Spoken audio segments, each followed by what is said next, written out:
PTI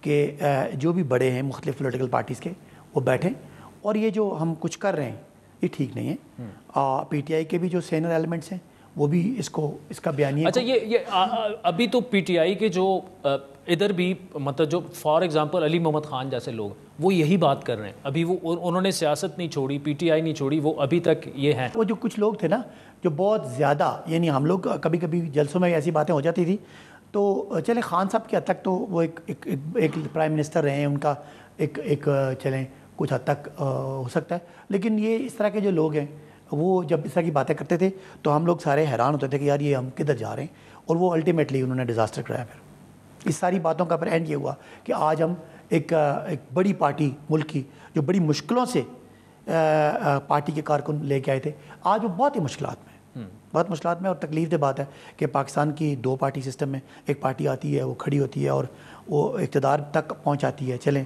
جیسے بھی آتی ہے, لیکن اپنے پاؤں خود کاٹ کر گر جاتے. نہیں میں کہہ رہا ہوں نا ایک بہت بڑا بیانیے کا ہمارا فلا ہے, اور اسی وجہ سے ہم سب بھی اس لیے سیاست چھوڑ رہے ہیں. مجھے اور کوئی شاید نہ مجھے کوئی پی ٹی آئی کوئی نون لیگ سے محبت ہے, نہ مجھے پیپلز پارٹی سے کوئی اور نہ کسی پارٹی سے. میری سوچ 2006 سے پی ٹی آئی اور پاکستان کو اکٹھا لے کے چلنی تھی, لیکن آپ مجھے سمجھو کہ چونکہ وہ مجھے نظر نہیں آ رہا اس لیے میں چھوڑ. صداقت علی بھائی صاحب میں نے ایک چھوٹی سی بریک لینی ہے, پھر آپ سے یہ گفتگو جاری رکھیں گے. اب ان کو P T I north Punjab کا صدر ابھی تک تو میں بلا رہا تھا, ابھی وہ بھی نہیں بلا سکتے کیونکہ انہوں نے نہ صرف سیاست بلکہ اپنا عہدہ چھوڑنے کا بھی اعلان کر دیا ہے. تو صداقت علی بھائی صاحب سے گفتگو بریک کے بعد جاری رکھیں.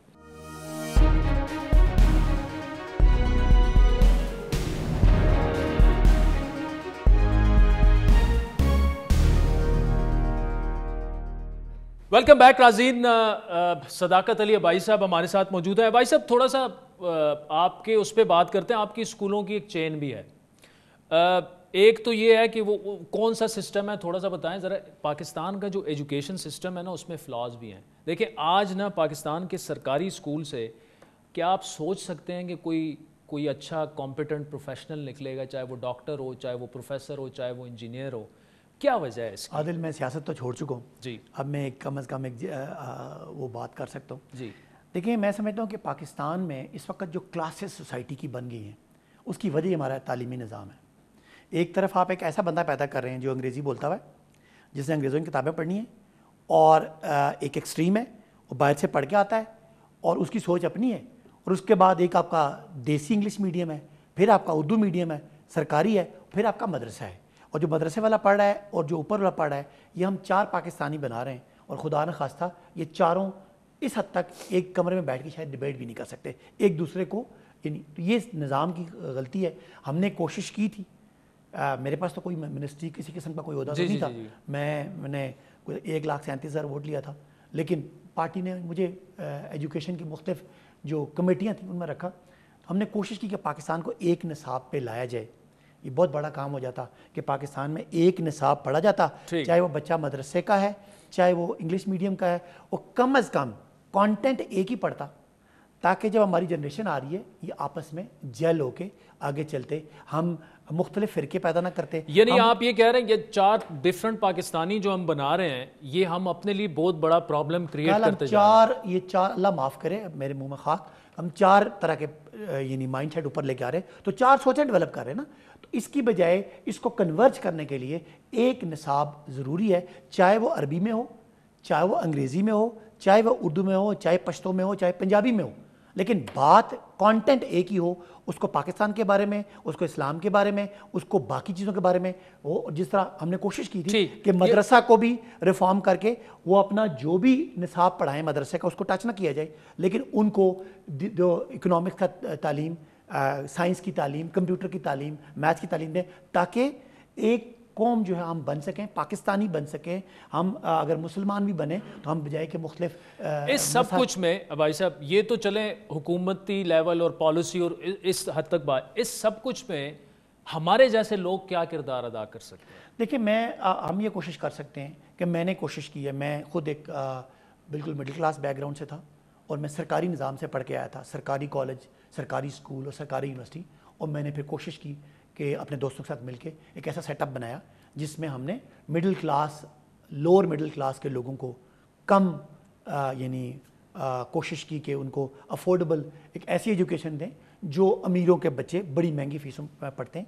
تو ایک بندہ اپنے تائیں تو نہیں کر سکتا ہے. اگر میں گورنمنٹ ہوتا تو میں شاید اس کو بڑے اسکیل پہ کر سکتا. ہم کیا کر سکتے ہیں؟ ہم سب سے پہلی بات یہ ہے کہ حکومت پہ، آپ میڈیا پہ بیٹھے ہیں، میں بھی چلیں ایک آواز ہوں جی. ہم کوشش کریں کہ پاکستان میں چاہے او اے لیولز ہو چاہے میٹرک اسٹریم ہو، لیکن سب کے لیے ایک ہو.